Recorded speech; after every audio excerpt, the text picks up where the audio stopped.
join. We're going to start off with some introductions. We'll have a word from Principal Boyle, a little update on the HSA and what we've been up to already this year. Our 2025-26, that's should be updated plans and fundraising goals. We'll talk a little bit about how you can help, and then we'll have our caregiver conversation, which is questions from new and existing SLAMS parents to other parents here about how to be successful at SLAMS. Maybe we can answer some of the things that your children are refusing to answer to you about what happens at school, or are telling you things that you are not sure are true. We can offer you some insights, perspectives as parents, and also, of course, with Principal Boyle here. A little bit about the Home and School Association. So we have been around as long as SLAMS has, and our goals for this year that we've adopted as a board, which carry over from the goals we had last year, are to support the teachers at SLAMS and the students, to foster a fun environment, and to help build community. So why don't we first start off with introductions from other board members, and then we will go around and have everyone on the call introduce themselves. If you just quickly say your name, the grade of the students that you have at SLAMS, and what neighborhood you live in. So let's first start off with the board, and I'm going to kick it over to our Vice President, Jamie Grimble. Jamie. Hey everyone. My name is Jamie Grimble. I'm the Vice President of the HSA. This is my first year serving. I have a son who's in 6th grade, Fletcher, who is co-founder of the D&D club at SLAMS. So you might have heard about it from your students. But really the reason why I wanted to get involved in the HSA is because I have a huge passion of advocating for students and teachers in Philadelphia. I did a lot of work with Fletcher's previous school, which was Powell, and particularly improving the traffic situation surrounding Powell and SLAMS. And so really that's my next big goal, is really to have a concerted effort in improving the infrastructure and the transport system in terms of how your kids get to and from. So you'll be hearing a lot from me and how I can get your voices to get, whatever initiatives we need to get moving on that as well. So that's a little bit about me, and I'll pass it back to Andrew. Great. And how about Katie Wick, our treasurer? Hi folks, how are you doing? I am Katie Wick O'Malley, and I have a daughter in 7th grade, Elsa. She's a Zephyr this year, and this is also my first year serving. I really enjoyed the meetings last year, and was happy to help be a part of the HSA this year to, make sure it keeps functioning. Unlike Jamie, I don't have any master plans, but I've helped out at Elsa's elementary school, still my son's elementary school. Philly is a tough place to be a teacher and a student, and so anything I can do to, help. My parents were both teachers, so I do think a lot about that. And then, of course, I have 2 students. And basically anything I can do to help out, I am here for. And we've got our fearless leader, Andrew, so I'm always happy to be a part of his gang. Wonderful. Thank you so much, Katie. And Amy, our secretary. Hey everyone. Like many of you, I'm multi or triple tasking in my house right now, but I'm glad to be here this year. My SLAMS graduate son just walked behind me. I also have a 6th grader named Ren, who's a Voyager. And this is my first year. I have an audience in my kitchen. This is my first year as the secretary of the HSA. And I am, sorry. I am interested to hear from all of you if any feedback about getting the information from us, if you feel like there would be a more helpful way, if there's any of the timing of the information that you're getting. If you have any suggestions, always feel free to reach out. And I'm excited to work with all of you. Thank you. Great. Thank you so much, Amy. And now we'll go to our 8th grade rep, Catherine. Hi, everyone. My name is Catherine Mahoney. I have 2 sons, one that goes to SLAMS, and he is an 8th grade Zephyr. I also have a 2nd grader at Nebinger. I have been with the board. I started to get involved at the end of Finn's freshman year, and when I was a sophomore year, not sophomore, oh my God, 5th grade, 6th grade, I was a secretary. 7th grade, I was a 7th grade rep. And 8th grade, the 8th grade rep. And I live in the Bella Vista section of the city. Wonderful. Thank you so much. And Sean, our 7th grade rep. Hi, everybody. My name's Sean Malloy. My son Henry is in 7th grade. I'm the 7th grade rep. This is my 2nd year. Was 6th grade rep last year. We live in West Passaic.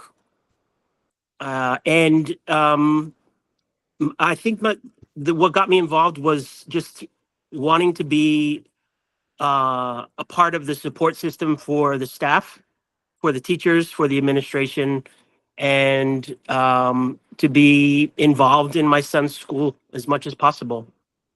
So, and last year was great. So I'm looking forward to this year. So wonderful. Thanks. Thanks so much, Sean. And last but certainly not least on the board, our 6th grade representative, Jen. Hi, I'm Jen Motsney. I have twins, a boy and girl in 6th grade. This is my first year on the board. I'm also a teacher in Philadelphia, and I'm involved in my school, so I wanted to be involved in my kids' school here too. And I live in South Philly. So, well, thank you to everyone on the board. These are Andrew? the people who's, yep. I'm sorry. Can I just say one thing I forgot to say? Oh, of course. Why Yeah. I initially got involved was I was used to working with the HSA or PTA at Nebinger, and how there was like a strong sense of community, and that like transition from middle school, from elementary to middle school, it was hard. And because we live towards South Philly, I didn't really connect with a lot of people. So I think the first year I started when Finn was in 5th grade, it helped. And that's why I wanted to become more involved, because I feel like you get to know the teachers better. You get to know people from different like parts of the city, and like you feel more connected because you are working with 11, 12, 13, 14-year-old kids who don't tell you anything. Yeah. Thank you. Very well put. And also an important point about how, especially if you've come from a neighborhood school to SLAMS that's pulling from neighborhoods across the city can, and now that we're in middle school, we're not necessarily all, dropping our kids off at the same time or picking them up and seeing each other physically, finding ways to connect as parents is super important. And along those lines, we want to make sure that everyone here is connecting with each other. So I'm going to go around and call people out really quickly, hopefully, to introduce yourselves. Again, your name, the name of your student, and the grade they're in, and what neighborhood you live in. And it's great. We have so many people on this call, but we are going to have to move things along quickly because we have so many people. So I'll just go down the list as I see it. We'll start with Jeffrey. Hi, I'm Jeffrey. My son JJ is starting in 5th grade this year. So we're really excited to be kind of joining part of this community, and we're in the Cedar Park neighborhood of Westford. Oh, that's great. And then I'm going to have, is it Kalalia? It's Kalila. You were close. Kalila. I was close. I tried. Okay. Kalila. I'm Kalila. My child is Asia. She's in the 5th grade. So we're new here. And we live in the Belmont section, so right off of Belmont Avenue. Wonderful. And Jennifer Vincent. Actually, Matt Vincent. Okay. I'm not sure how to change this. But my son is in 5th grade, and live in South Philly. Great. And Jenny Gaston. Hi, I have a 6th grader named Joseph, and we live in West Philadelphia. Wonderful, thank you. And Kristen Wood.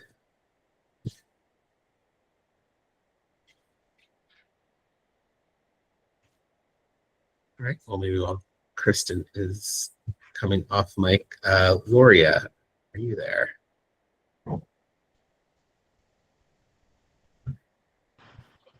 Hi, I have a 6th grader, Malay, and we live in the West Philadelphia area. Great, excellent.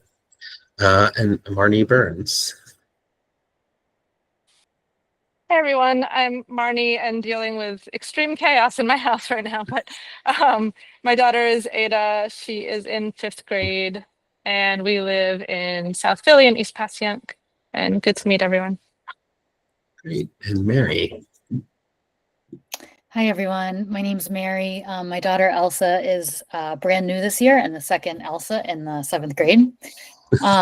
And they were both, I happen to know, they were both named before Frozen came out, which I always feel compelled to say. I don't know if Katie feels it. And we live in Mount Airy. That's great. And then I do, just for the note, for the record, I do feel compelled to say that. Yeah, Sorry, I everybody. can. No. I can absolutely understand that.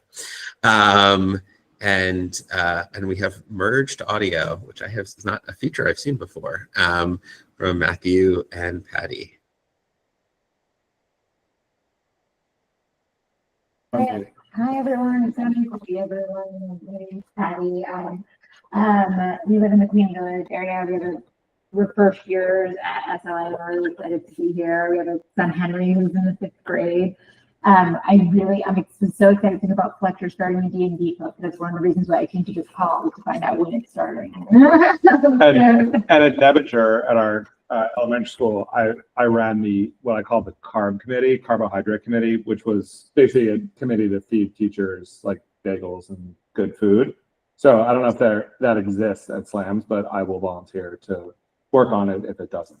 Or if it does, I'll volunteer. Wonderful. That is great. I love that. That's us. Yeah, thank you. Thank you, Kristen, for jumping in the chat here because your mic isn't working. Her son is Leander and is in 5th grade and lives in East Passyunk. Thank you. Next up, Melanie.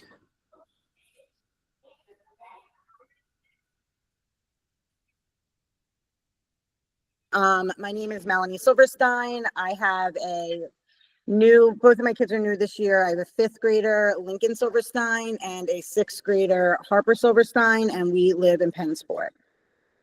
So welcome. Thank you. Good South Philly, West Philly, Northwest representation. Glad to see it all. Michael. Hi, this is Michael and my wife Yen. Our son is Cohen, who in 5th grade is a Voyager. We live in West Philly, Cedar Park neighborhood, and he's a transplant from Lee. Okay, great. Welcome to your son. And Michelle.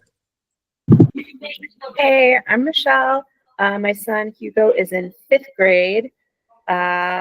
We live in West Philly, pretty close to 52nd in Baltimore. I'd love to find anyone interested in carpooling. Yeah, I think that's it. Thanks. Great. And Robert. My son Oliver is a 6th grader, a Pathfinder, and we live in Graduate Hospital. Robert, and I think our last parent on here is Sabrina. Good evening. My name is Sabrina Washington. I have a son that is new to the SLAMS community. He is in 5th grade, and his name is Donnell Andrews, and we live in the West Philly area. That's great. Well, welcome everybody. Thank you for introducing yourselves, and we're all really glad that you're here, and we'll make it do our best to make it worth your time. Now let me just turn things over to Principal Boyle to just say a few words of welcome to everybody. Hey everybody, welcome. Thanks for hanging out with us on a Wednesday evening on the 4th week of school. Glad to have a bunch of people on here and have a nice wide swath of Philadelphia represented on the call as well. There have been times where we could just kind of walk out onto the street in South Philly and do this. So it's nice to hear some folks from West Philadelphia, Northwest Philadelphia on the call as well. At some point, it doesn't have to be this second, I do want to do like a quick budgetary thing that my overlords at the school district want me to share. And then I know it's top of mind for a lot of folks. So I did want to give a quick school security officer update, if that's okay. We're all sad that Officer Menace has been promoted.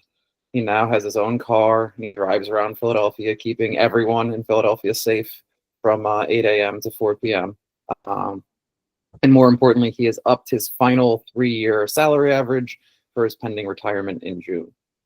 So we were very sad to see him go, but very happy that he will be making more money for the rest of his life in retirement.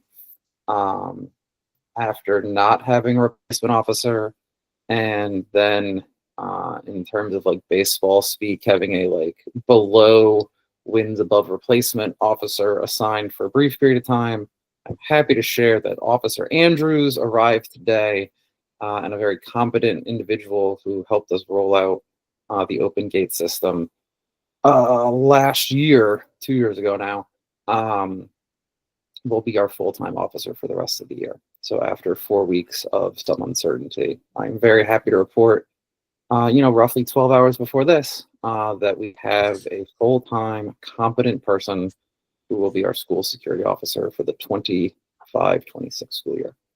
I know that's buzzing around the community, so I'm glad to have an actual answer for folks when that finally got settled. Great. And I would just want to say thank you for all of the advocacy and polite asking and perhaps even fit throwing that you did in order to get us a appropriate officer for the school. So thank you. I know that was a lot of your last 4 weeks. My pleasure. I can freely admit that I throw adult tantrums from time to time. I did not have to throw an adult tantrum for this. Oh, good. It took too long, but it did work out exactly the way it was supposed to. So I will give the school district the modicum of credit deserved, that the solution arrived upon was a fantastic solution. Great. That's great to hear. And then how long is your budgetary update, or could we maybe save that for the could do that at 7:57. Okay, great. So let's keep moving then, and we'll get back to that at the end. I just want to give everyone just kind of an update on what the HSA has already been up to this year, some things that we have coming, and how we're thinking about the year. So we're off to a strong start. We did a teacher appreciation breakfast. I love the name Carbs Committee. Our Carbs Committee was working for the first day that the teachers were back, and we got a very nice note from Miss Bauer thanking us for starting off the year and supporting the guys at Schmerit just down the street, who helped us with the catering for that. We're also certainly going to be having fun and building community. Pretzel sales started thanks to Catherine and Sean last Wednesday, I believe, and we're there today and are ramping up for the year. We'll also have our swag sale coming very soon in the next couple of weeks. So for those of you who are new parents, keep your eyes out for that. The swag sale, we do it all online. It's all kind of custom order, and then we deliver it right to the school and right to your students. Advisory, keep an eye out for much more on that front. We will have photo day. Still finalizing a date for that, probably in November, and we will also have a fall dance in November. I'm finalizing the date for that, so keep your eyes out for both of those coming very soon. When it comes to our plans for the year, in addition to these general meetings, and just like a note on these general meetings, we try to make them topic based, give you a good reason to come and learn things that are going on in the school. We're working on the dates for October and November, and we're planning for the October event to have Mr. Boyer in to talk about and answer people's questions about school disciplinary policy and school supports and his role at the school. And in November, we'll have the school counselor and the mental health team to talk about mental health at the school as well. And then we'll line some things up. We'll probably skip December. We'll line some good things up for the winter and spring in terms of content. When it comes to supporting teachers and staff this year, we are again aiming to have teacher appreciation meals and then a teacher appreciation gift, hopefully for every quarter of the year, not necessarily a gift every quarter, but certainly a meal, at least a meal every quarter. Funding transportation for a field trip for every student so that transportation costs aren't an obstacle. It's also on our list. And then also doing some things that don't require any fundraising at all. So we want to bring the Lindback Award nominations to SLAMS, and we're going to work as an HSA on supporting that happening because we know it requires some parent involvement. And when it comes to fostering fun, we'll aim to have the 2 dances, and then some things that don't require fundraising, like our pretzel sales and our school store, which we're still working out. It was a very fun thing that we had last year with some students running a little school store for us. And then building community. Picture Day is an important part of that community building, and it provides the photos that go into the yearbook, which is something that the school runs, but we make sure that they have the photos for it. And there is now a cost that you have to have with contracting with the photographer to get them to come out, but we have a wonderful local photographer who takes the pictures, and we get really, really great pictures of the kids. And then we help also support the moving up ceremony that happens for the 8th graders at the end of each year. I would not be a decent Home and School Association president if I didn't take a moment to ask you for your money the first time I met you. But so here's me doing that. Every contribution helps. We'll be asking plenty of more times throughout the year, and we've made it very easy to contribute and support all the great work that we do at the HSA. And it is really true. Like every little bit helps. $5, $50, something more than that. It all adds up. But we also don't just need your money, we need your time.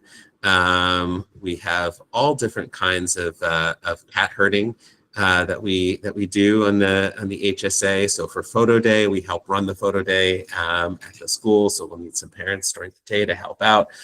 Definitely dance decorators and chaperones. Catherine puts together an amazing plan for the dance and helps get all of the materials, but we need folks to help make it look great. Our teacher appreciation days and our newly formed CARB committee helping get that all set up. And we can always use help also with other things like so this is we actually have 2 internationally renowned DJs on our board. You met them. You didn't realize that we're meeting DJs. But we are always both Sean and Jamie are professional DJs. But we always, I'm sure, knowing them, would welcome more DJs in the mix. But yes, any other ideas of folks who can help out in any way, and things like graphic design, we could always help with. We're a little thin on that front these days, and any way you think you might be able to help out, we are very happy to put you to work. All right. Well, with that, I want to turn this over to what we really wanted to spend our time on today, which is a caregiver to caregiver conversation. So we know there are lots of new parents here. We know your kids are maybe telling you things that you are confused by, not sure about, or maybe they're just middle schoolers who aren't telling you anything, and you have questions about what's happening at school.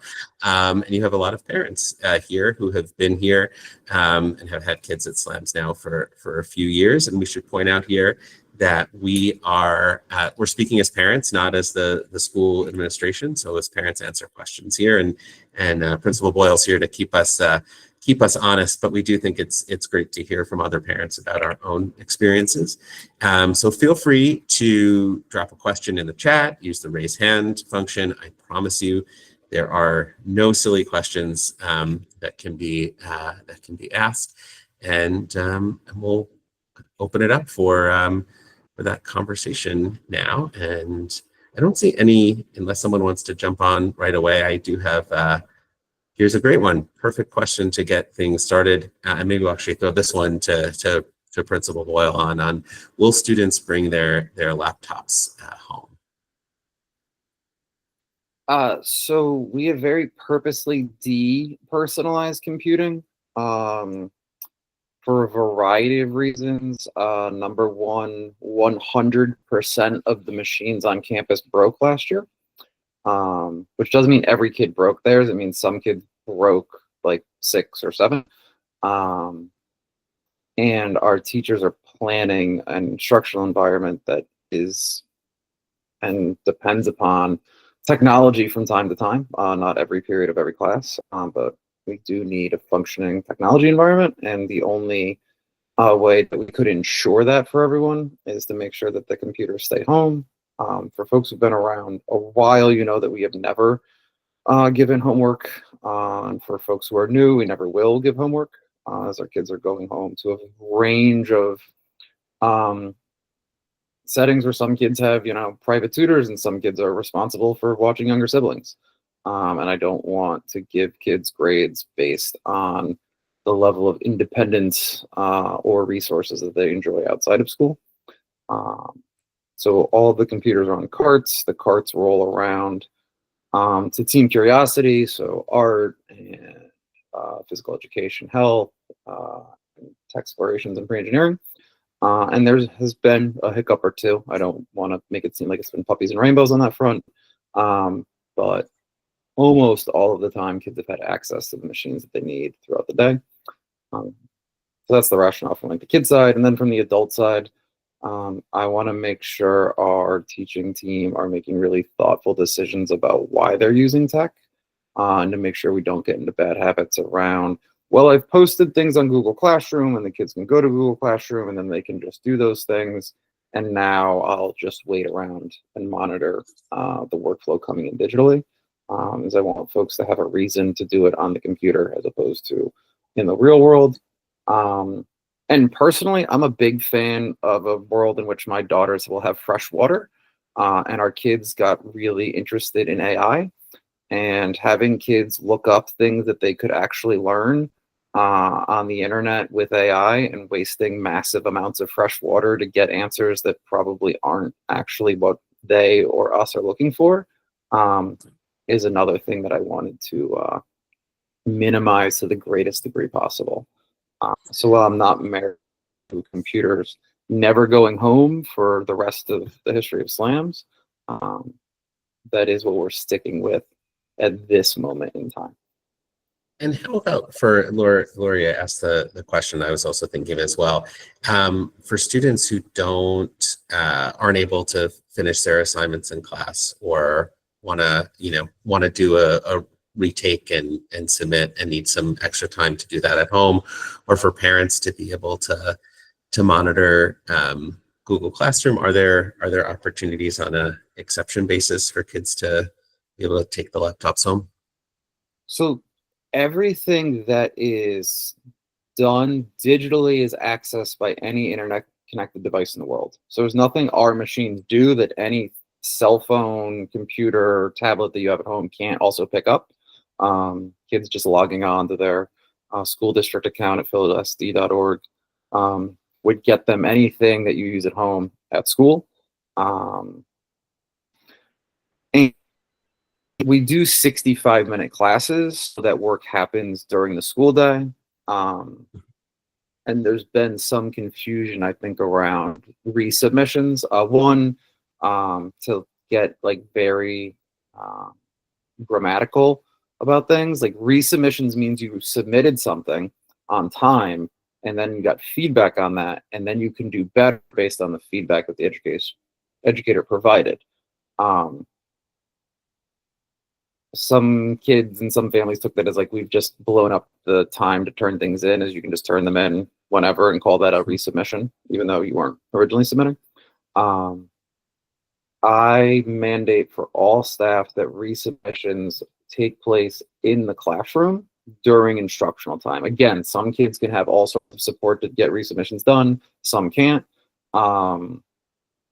So we want to make sure that part of the planning that teachers do when they have their unit 1 into unit 2 is that whether there's a day or whether it's, you know, the last 20 minutes of class, the first 20 minutes of class for a few days after a project is graded, that those opportunities to resubmit happen in school. If a kid takes work home and makes it better, I'm not going to be upset about it. But right now, we're going to leave all of the machines at school. And if a kid needs to show their family something on the internet, we found that given the school district shift to like virtual days of school when it snows or there's an Eagles parade or things of that nature, that almost all of our families can find that access to the internet if they desire. And then what about virtual snow days? Came up as a question, and then we'll. Oh, yeah, we're going to do packets, and I'm going to let this group know, and it's recorded, so it'll be on YouTube. So if anyone wants to find it and get me in trouble, so be it. Like, have your kids enjoy the snow day. Because, and I think this goes to like the internet connectivity thing, is last year we had a kid go to McDonald's to try and do school. And it's like, how am I supposed to grade a kid who's at McDonald's getting on Wi-Fi there the same way of kids who have like 5G by themselves at their own house? Like, that seems crazy to me. So we will have packets ready to go. We will hand them to children at the door. If you need your kid to do something, so be it. I'm going to have teachers run advisory on snow days. So there is that moment to like connect with kids, to do workshops of like, hey, do I need to make a new deadline? Do I need to get caught up on something? Do I just need to like talk to my advisor and talk to the other kids in my advisory? I think that class is still important, but we're not going to try and recreate the academic environment virtually. My hope is that kids spend very little time with us and a whole lot of time enjoying the snow, whether that is entrepreneurial pursuits or just, you know, watching a movie. And Patty, do you want to come off and ask, come off mute and ask your question, and maybe we can have some parents chime in with answers to your question. Yeah, maybe it's so. I think I appreciate so much, by the way, just everything that's being said, and also that we don't have to work, and I'm not like signing up to try and help my son do his homework. But how do we know whether or not our kids are essentially, if they're behind a project or, you know, not doing well, you know, if they need to be able to spend time at home on the project, but they're not telling us? Is there, what's like the next mechanism? Is it being able to follow in Google Classroom, or yeah, just any advice that you have for kind of understanding where kids are with their projects? It's a great question. To some of the other parents on the call, want to chime in and talk about how you handle this in your households.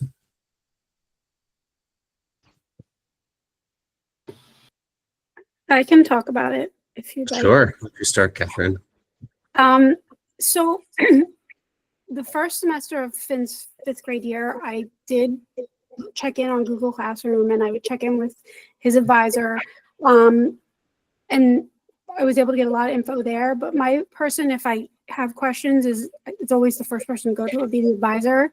And if the advisor doesn't know, they'll find out for you, or they'll direct you to a person. So Miss Bauer has been like an invaluable resource. So if you don't know your advisor, I would advise, like, you know, getting in touch with them. And then, like, as part of their advisory in fifth grade, I don't know if it's everyone, but with Miss Bauer, she talked to the parents more about like being more hands off with the kids and having the kids take more initiative, which is kind of hard. But by the time they get to seventh grade, like, I don't check Finn's Google Classroom anymore. If there's a huge problem, a teacher or you'll get a progress note telling you, hey, your kid's not doing any work in class, or And in the progress notes, they can be good or bad, but Principal Boyle's included, the guidance counselor is included. So you do get notice, like your kid, if your kid is having a really hard time. But the main way I just got information from Finn was in the beginning from Miss Bauer, because he did go from a regular elementary school to the project-based learning setting. So if they have a problem with math, I wouldn't necessarily go to Miss I first. I would touch base with the advisor and see if there needs to be a meeting or whatever. But so your point person, as far as for me, has been the advisor, and just trying to encourage the kids as they keep moving through SLAMs that this year working really hard with Finn on advocating for himself. So it's been slow, but everyone there's been really helpful to do that. So I don't know if I directly answered your question, but I hope I did. Yeah. Yep. Parent teacher conferences with our Yeah, and I'll also chime in to say, I think especially for the fifth grade parents, it's a big adjustment, right? Coming from a traditional school environment to a project-based learning environment. And so definitely going on to Google Classroom, familiarizing yourselves with the rubrics that the students are being evaluated on, checking on their work in Google Classroom and seeing that they're doing it. We had it's a big adjustment for the kids to figure out, there are often many more steps in an assignment at SLAMS, and many more things than you're being evaluated on than you've ever been used to being evaluated on before. And it also creates a lot more wonderful opportunities to show off show off your different skills and talents and abilities, but it also is a lot more things that you have to complete and make sure that you're demonstrating. So definitely Google Classroom here is your friend. The rubrics are great to familiarize yourself with, and definitely your kids, but definitely trust but verify is a good way to go with middle schoolers on most about anything, I would say. And then I'm sorry, I know it's not Jennifer who's on Jennifer Vincent's account. I forget your name. Sorry when you said it before, but you see you have your hand raised. Yeah, no worries. It's Matt. Matt, sorry. Thanks. Thank you for this. Appreciate the leadership and excited about this school. My son's in fifth grade, and I love the no homework thing, but I don't know if he needs some help editing his backpack, but I know there's no lockers and he's telling me there's not a place to leave his backpack, but he lugs all this stuff home and then lugs it right back. Is there a place he can just leave his bag at the school, or how are other people navigating that?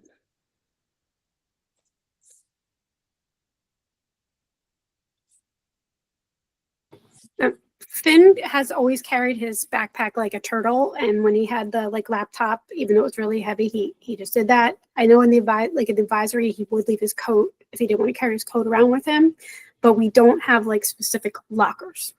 And then they just need to remember to come back to their advisory at the end of the day to get their coat or their bag or whatever. I don't know if that's still the case, Mr. Boyle, but that's what Finn has done throughout his time at SLAMS. Hey, Matt.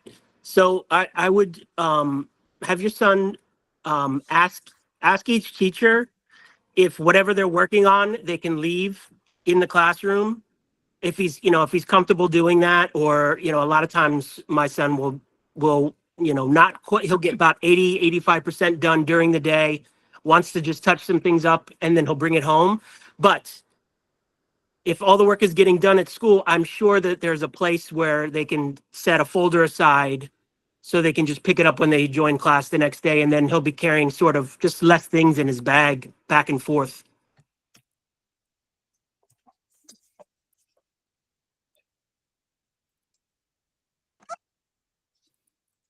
Okay, thank you.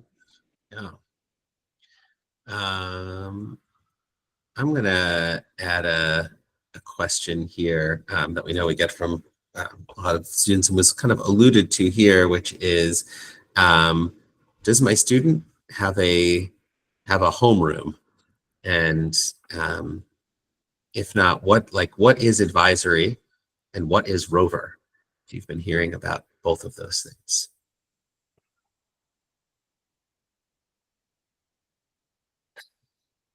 I don't know if maybe Jamie or someone else can chime in on your experience with. Well, so yeah, I guess advisory is homeroom. Their advisor is the person that they will be with for their SLAMS journey. So they will be their point person through their entire career at SLAMS.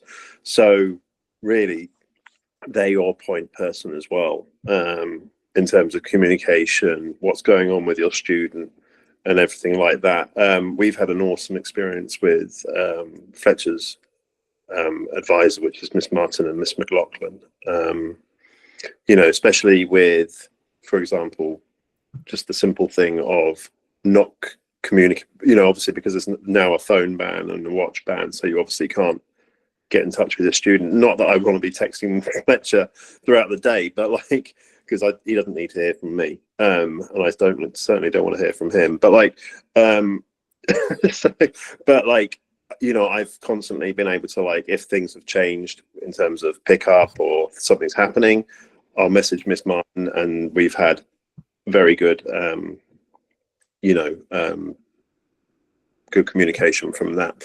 And so, yeah, in terms of like a homeroom, it's really where they learn about what is going on at SLAMS, where's things happening, what's going on. You know, it's just really the central information bank where they get everything. And again, conferences, so you don't see the individual teachers, as in you might, if you want conversations with obviously certain subjects, and that can happen, but generally everything is funneled through the advisors. So, you know, and what's very interesting and something that took me a little bit by surprise, and you'll see this, because obviously conferences are slightly earlier than they are normally in the whole of the school district, which is great because it kind of catches things early. And you know, just as what we're talking about with work and stuff, that this is another this is, you know, something that they've obviously put in as a system to catch these problems early, so they can be identified and, you know, worked on throughout the year. And so is the conference is actually, it's actually between Fletcher and his advisors talking with the teachers. They're not talking to you. You know, it's Fletcher because it's Fletcher. He's got to do the work. He's got to be the person that perseveres. And so that's, you know, that relationship between the advisors and Fletcher is really important, because they're going to see his growth throughout the years. And so therefore that communication and Fletcher having that trust and the ability to be, you know, it's a two-way thing. So that's kind of really what the advisory and homeroom is. I don't know if I've missed anything out. But no, I think you brought up some really good things, and also just that call out that parent-teacher conferences are coming up just, you know, at the end of this month, and it's because we do them at SLAMS in the middle of the quarter, so there's time to correct and really sort of asking around these sort of three questions about, like, what should I be doing differently? What can I be doing more of? What do I need to keep doing? And really that conversation between your student and their teacher. But also I think it's fine and important to say, like, feel free and make sure to speak up with your advisor. If you have your own questions, you want to have a sense of what's going on in school. Yes, 100% the student should be at the conference. Katie, I see your hand raised.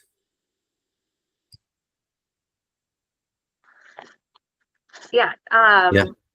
I think Jamie alluded to this, but and whoops, and we're talking. Sorry, there's a lot of lights in here. Training your student to have that relationship with the advisor will help, especially in circumstances where you know, maybe your student doesn't feel as comfortable asking the teacher, or maybe they don't have a great relationship with one of their teachers, and that, you know, doesn't have to be horrible, but maybe they feel more connected to their advisor. They can also get advice from the advisor on how to work with that teacher, and or the advisor can kind of give the teacher a heads up so that there's that connection as well. So yeah, you're just adding to all of the, to all of it, that the teachers and the advisors, work well together. So get your student to learn how to talk to your advisor, their advisor, and that will go a long way. And then also maybe let's just talk a little bit about Rover. And Sean, if I could ask you to chime in as Henry is a Rover all-star. Yeah. So Rover there's 2 Rovers every day. There's first Rover and second Rover. Second Rover is basically a reading Rover where their Rover teacher, who's the same for both, has a library, and the students can go and pick books from each Rover library. Sometimes they're allowed to take them home if they're really interested in them. A lot of times they're not, but the requirement is that they're focused and reading during second Rover. First Rover is it's basically, it's project-based learning throughout each class and throughout each year. So reading Rover, first Rover is designed to be more passion projects for the kids. It's designed for the kids to pursue their personal interests and present them. And each teacher has sort of their own criteria and sort of their own timeline.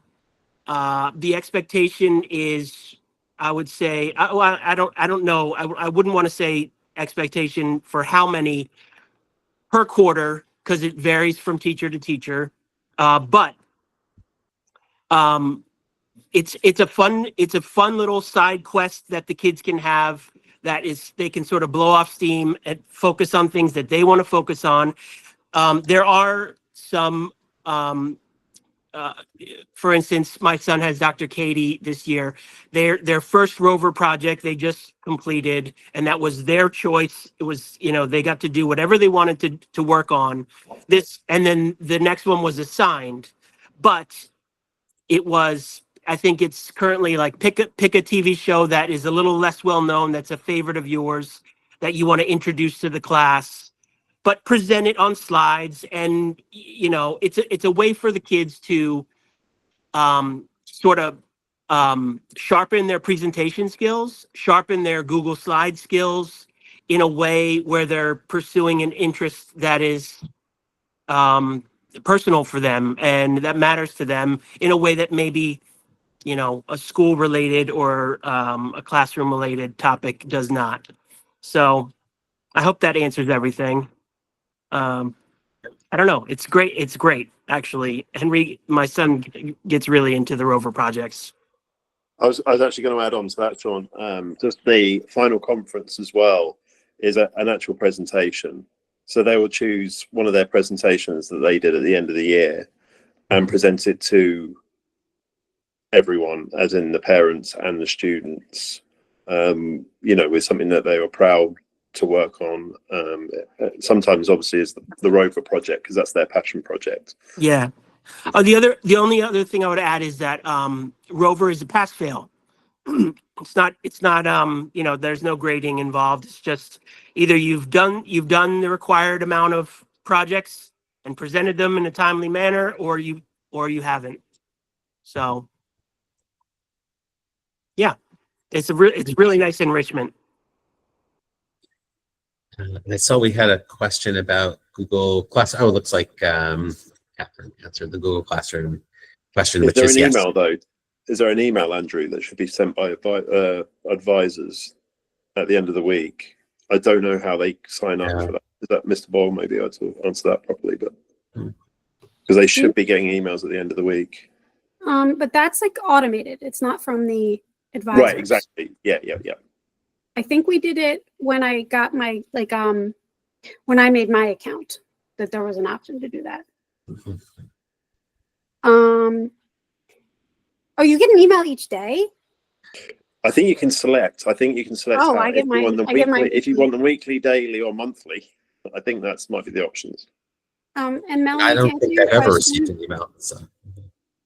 Melanie, to answer your question, the parents can access Google Classroom. using their login. But if for some reason you have a problem downloading the app or getting on, a lot of parents say that it's hard for them. The student can show you it through their Google Classroom login. I don't know if the teachers send a link. I Googled like PSD parent portal, and it was there. And like I said, the app option, the only one they have is for iPhone. So I don't use the app. But Yeah, I have the Google Classroom, but then when it says that parents can't, like, it's saying that like parents can't access it. You can only get the weekly summaries, but you need the teachers to send the link.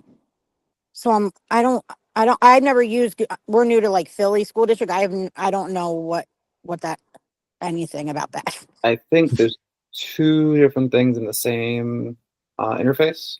So families can choose to get an email daily or weekly, maybe even monthly, of like a summary of what the assignments posted were, what the calendar looks like.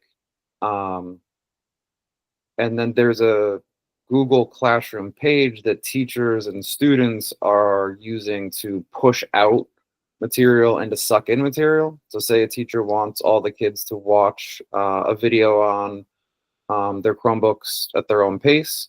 They would post an assignment in Google Classroom that says, watch this video. And then, maybe it's in small groups. Maybe it's something that needs to get done over the course of the week. Kids would access that. I think the gold standard, because again, like, fortunately, neocons have the best quotes, is like trust but verify.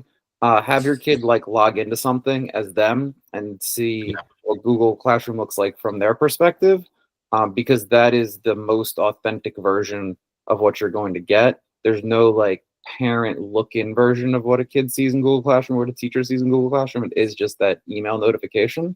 So having a kid type on whatever screen their school district login, go to the message center, go to Google Classroom, and they should have Google Classrooms for advisory, for humanities, for science, for math, for their curiosity class, for Rover, is what has usually been the recommendation. So you're saying to log in as my kid? Oh, no, I'm saying your kid should log in. I mean, you can log in as your kid. I don't think they should have any privacy. But some kids might bristle at that. So if a kid logs in and then like turns the machine to you, is another way of doing that. Oh, I don't, yeah. So basically I have to get the access. Okay. And then, but all the teachers have Google Classrooms, correct? Correct. Okay. So I don't have. Yeah, and I just wanted to call out something Gloria said here about the student needs to log in. And in fact, I could have sworn I could get it from the parent login, and I just logged into the parent account and I cannot find Google Classroom in my parent account. So you can definitely get it by logging into your Right, because it says Google Classroom and then it says you don't have access. Yeah. Mr. Boyle, I thought we had access to it before, because I could see all Finn's stuff before. Okay. I'm sorry. I could have sworn we did too, but then I just logged in because I was gonna just like show everyone how to access it, and now it's not there.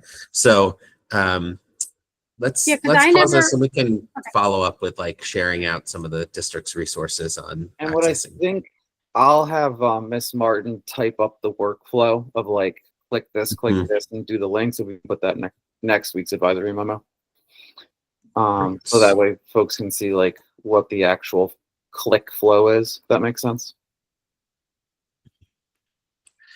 Let me just call out a couple of other questions here before we wrap up.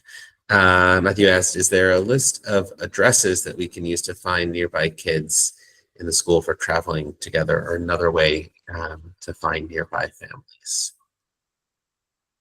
And so the school district cannot share that information, unlike other settings. There's not there's not like a parent directory. I know that in some sort of regions there are like WhatsApp groups or other text chains of parents. I know that there's one in South Philly, but maybe that's something that we can put a call out for people to submit that, and we can share that information as the HSA on how to get connected with SLAMS parent groups in your neighborhood.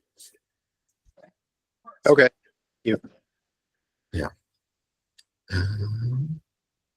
And then any one last, well, actually, maybe we'll here just leave the, when will clubs begin? Miss Dom came around today because I had an inkling that a lot of clubs were about to start but hadn't. The Racket Club, racket as in like stringed athletics, has started today. D&D, I believe, is in the chat here of its start time. For new families, the SLAMs, we've run a lit lab, like literacy lab, and a mathematics lab almost every year. And our 5, 6 mathematics and humanities teachers have run that. That should be up and running before November 1st. Miss Martin's gaming club should also be up and running no later than November 1st. So I think over the next 4 to 5 weeks, you'll see the number of clubs grow from like 1 to 6. And then Settlement Music will be on campus next Wednesday for a mini course fair.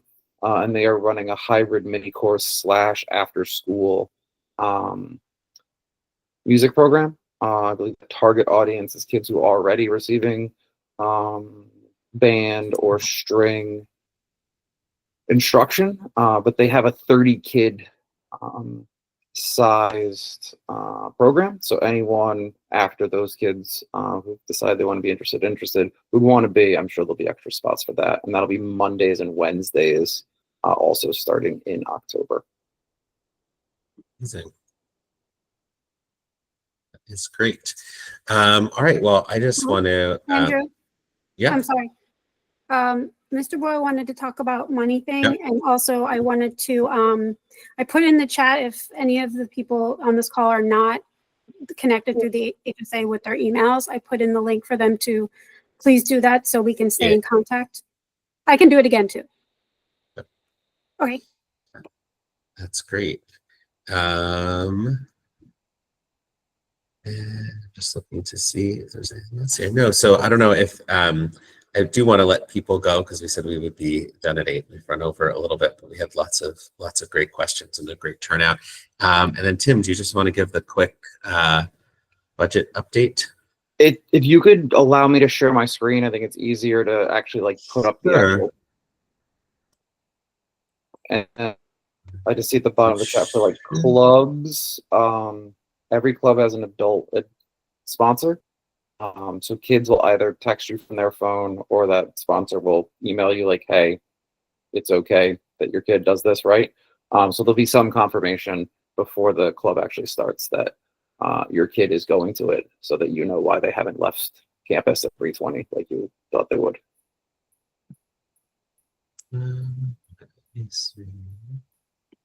And I'll just talk over this, and that way we can add the. Oh, perfect. Now can I share my screen? Let's see where we are.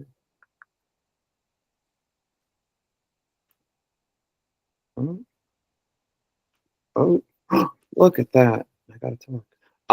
So this is the Title I budget. We do actually get federal dollars to support Schools Philadelphia and SLAM specifically. So out of a $3.2 million budget, we receive $185,820 of Title I money around family involvement, and programming to supplement but not supplant what we already do. So folks who are interested in how we spend that Title I money, we buy 60% of Miss Charlene's position. This year we buy 62% of Miss Dom, our program coordinator position, And you can see that split between regular Title I and parent involvement. Since Ms. Dom plays such a crucial role with the advisory memo and just generally like connecting people to resources in the school, we thought that would be a good way to help defray the cost of her salary and also use Title I money. And then this year we bought one full 4-hour school climbing position and 2/3 of another school climbing position. And there's $84 for books. So that is how we are spending those federal dollars.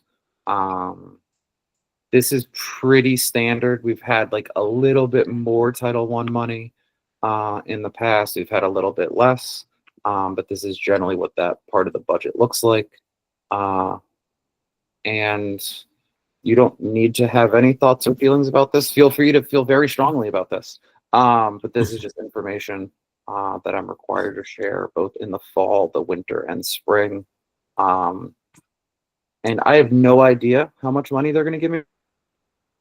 So I generally don't do a lot of planning around this. It's I get this very small amount of money and then I buy the minimal amount of things that I can with it. So now you all know that. Great. And at our next meeting, we will be talking about school climate with Mr. Boyer. So it's a good transition. So I just want to say thank you to everyone who joined. Thanks so much. And we will see you all next month, if not before. Thanks, everybody. Thank you, everyone. Appreciate you. Thanks, everybody. When is that next meeting?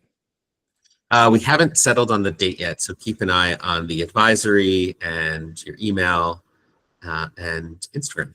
Okay, will do. Thanks. Good night.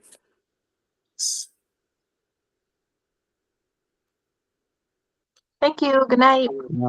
Thank you, executive team. Look at this wonderful professional development we are offering for families.